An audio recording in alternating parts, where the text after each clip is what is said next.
Hello, I'm Mario Toneguzzi, managing editor of Edmonton's podcast.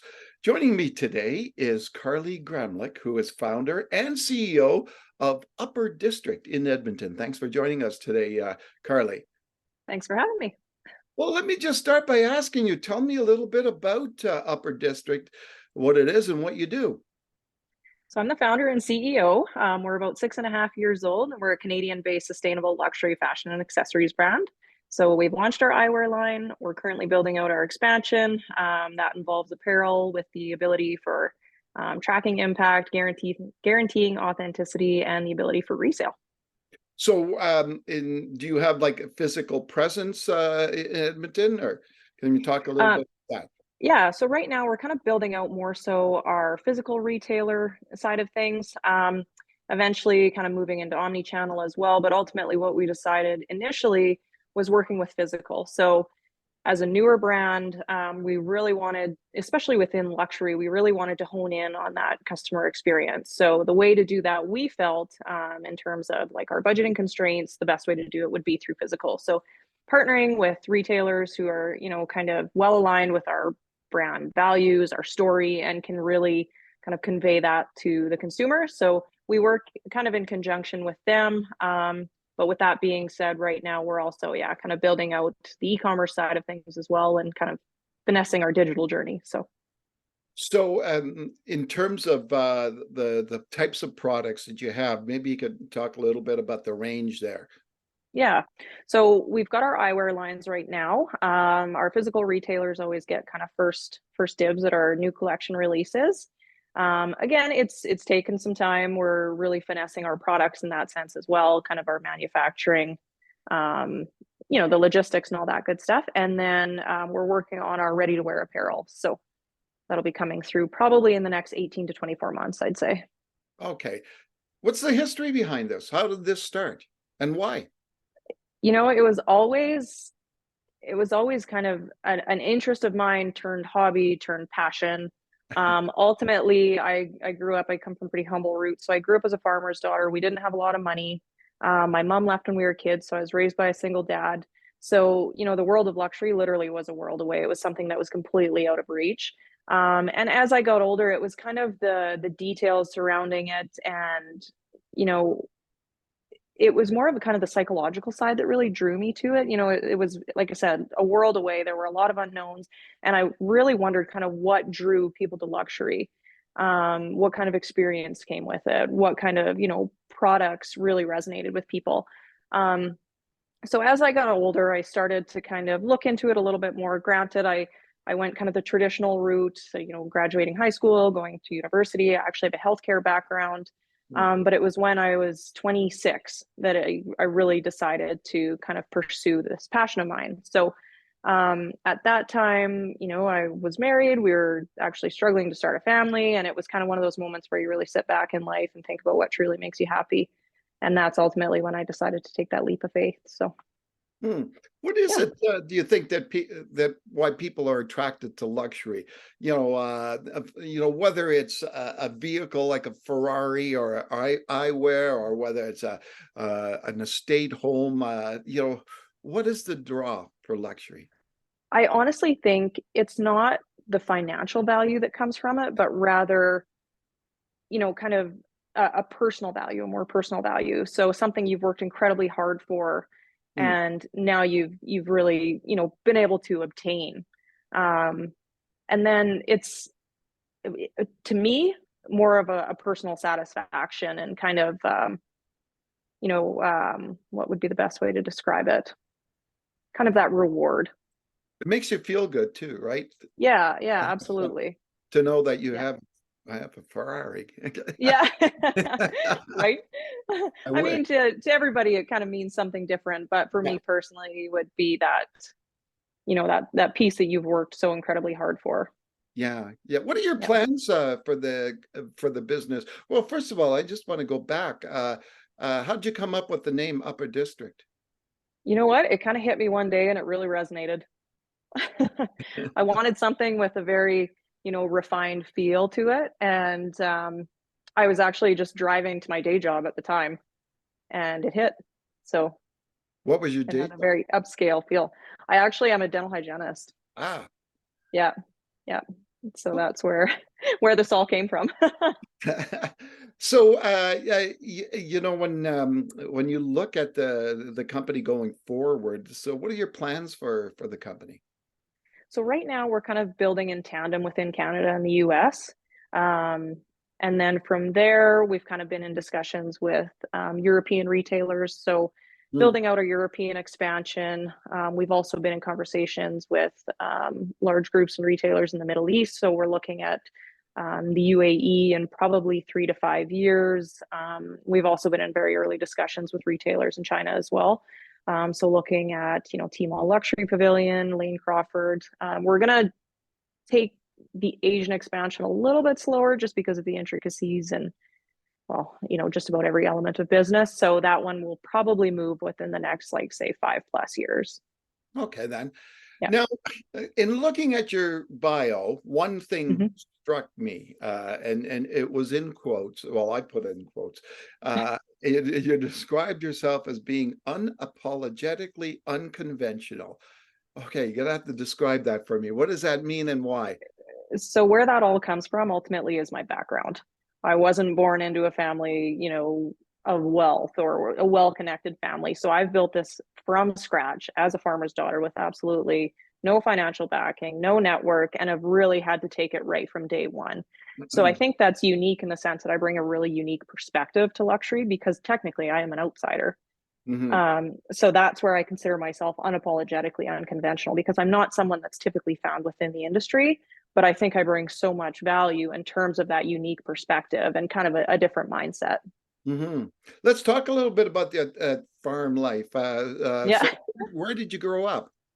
So I grew up about 3 hours. That'd be east of Edmonton. It's a really small village. There's about 500 people. Edgerton, Alberta is the name of it. So I grew up about 15 minutes north of Edgerton. I went to school K to 12 there.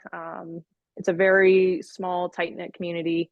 Um, and when they say it takes a village to raise a child, that is definitely the case in my sense. So we were very active and in lots of different sports, and everybody within the community has kind of pitched in to help raise my brother and I, which was fantastic. So, what did your father do in terms of He's a farm? farmer, just a small grain farm, so canola, barley, wheat were kind of the main, and then we had just a few, kind of livestock as well, so some cattle and that type of thing. But And what about yourself growing up? What were your kind of like, I guess, daily chores? oh, we had chickens. Oh my So part of our chores were gathering and washing eggs and just kind of helping anywhere we could. So as we got older, harvest was always a big time. So my dad would drive the combine, my brother and I would drive the grain trucks and load and unload and that type of thing, kind of move augers around. So God. we were taught the value of hard work very early on. That's what I was going to ask you. Like when you look back at growing up on the farm, outside of the hard work, what other lessons did you learn from growing up in that environment that obviously did you well for setting you up for where you are today? Perseverance and grit. You work hard for what you want and you don't give up.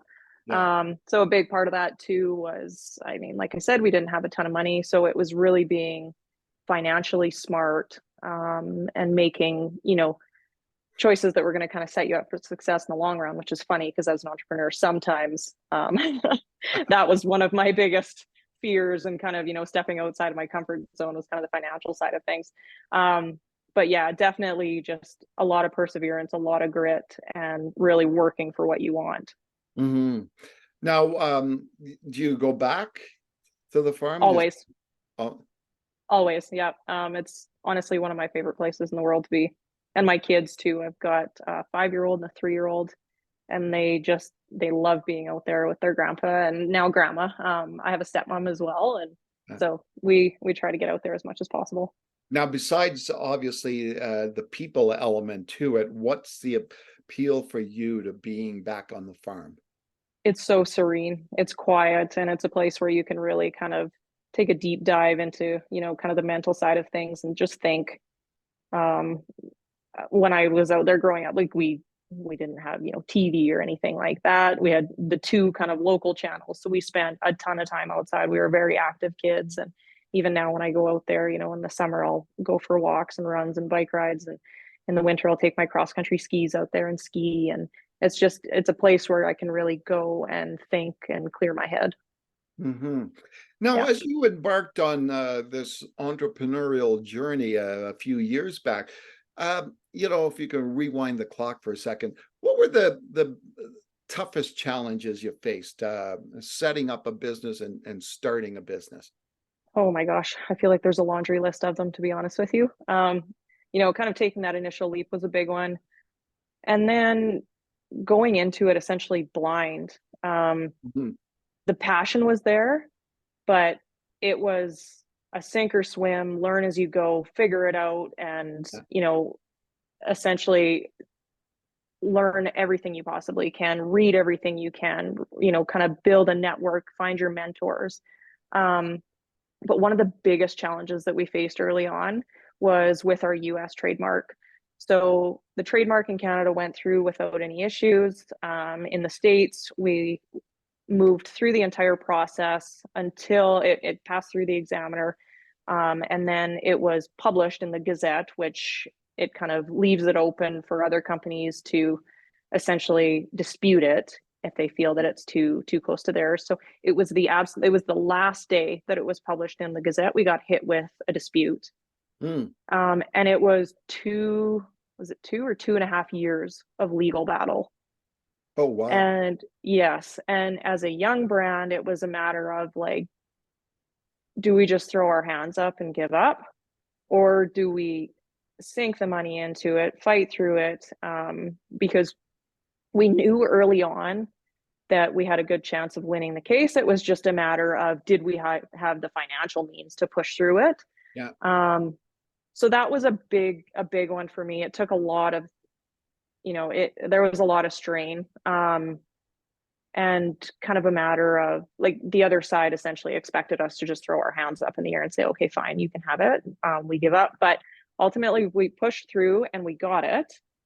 But it was a very stressful time. It was 2 years of not knowing whether or not the brand was going to survive Yeah. or whether or not we were going to make that move into the States. So that was one of the biggest challenges we faced early on. And then from there, it's just been obviously being very strategic financially.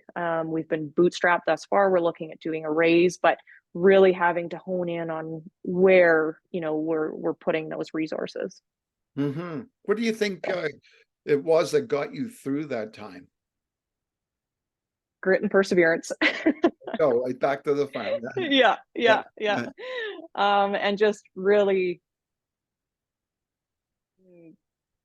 passionate about it. I visualized what I wanted, where I wanted to be, and I knew that I was going to get there despite the obstacles. So just being very Mhm. yeah, just kind of feeding off the whole the passion of it ultimately. What advice would you give people who want to start up a business? I would honestly say fiercely protect your mental health because it's going to take a beating. Hmm. So establish early on what's going to keep you grounded and where you're have that strong visual of where you see yourself, what you're working so hard towards. And not just that, but your purpose and your intention. Think of kind of a greater good of what you're working towards too and what you want to be able to offer, because in times where it's really challenging, that's what's going to keep you going. Yeah.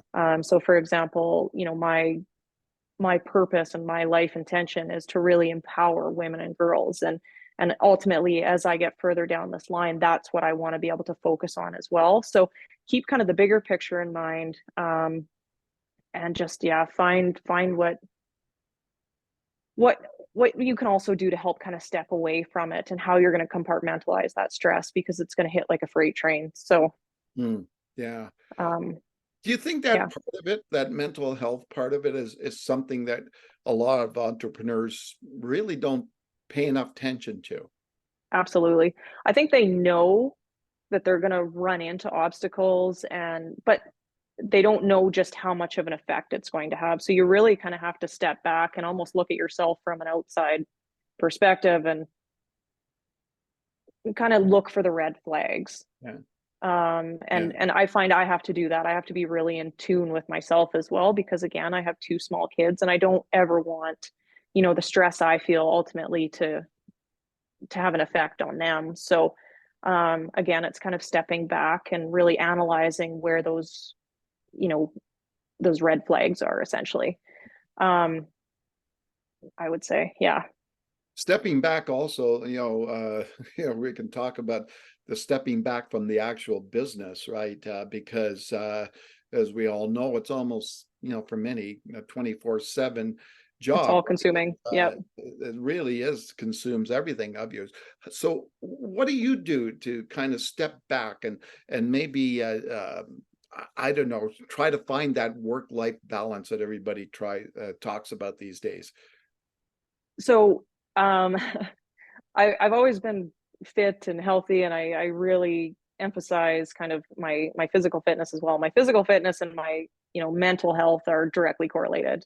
Mm. So if one tends to slip, the other will. So I really kind of focus on just exercising every day, whether it be kind of vigorous exercise 5 days a week, and then maybe doing a little bit of yoga or something lighter on weekends. And just really kind of keeping in mind what I love to do. So in the summer, my favorite place to be is on the water. So I'll go out on my paddleboard, I'll float, and just kind of, bring a book or a magazine and kind of step back from it that way. And in the winter, as I mentioned, I like to ski and snowboard and cross country ski, and I play hockey, and, just really kind of not only connecting with others and kind of maintaining those social relationships, but also just kind of finding that space to connect mentally. Mm-hmm. Now, do So, you find, that especially like for your children, but also for others, you can be you can, like you personally, can be an example, of from where you came to where you are today. Is that something that you think about? oh, absolutely. And that's why I had mentioned before about kind of finding that intention and your life purpose. Yeah. And mine is really, I really want to be able to empower and inspire women and girls. And like, in all honesty, God gave me two girls for a reason. Like, I have two daughters, and I want to be the best role model that I can for them. And just really anyone that is kind of on the same path. And that's where, in terms of the business, we've tied my upbringing and my story into the brand story. Like, that's why we say we're for those who have, kind of, who have earned luxury, who have worked through those trials and tribulations to really persevere. Because I've come from nothing. So, I love to empower and inspire from a few different angles, but absolutely. So when it's all said and done, and you're done with business, and you want to retire, are you going to find a farm somewhere to just? You know what? I'm probably going to find a place on the water. I love being, especially like in the, BC interior, Oh yeah. lakes like the Okanagan and the Shuswap. I love being out there. So in a perfect world, I'm sitting on a waterfront property and sipping my wine on the dock, and, spending my mornings floating on the paddleboard, my afternoons on the boat. And yeah, I've There, got the visual. there you go. Well, that's Yeah. perfect. Well, thanks very much, Carly, for joining us today. It's been a pleasure. All right, that was Carly Gramlich, who is founder and CEO of Upper District. I'm Mario Toneguzzi, managing editor of Canada's podcast. Today on Edmonton's podcast. Thanks for joining us today.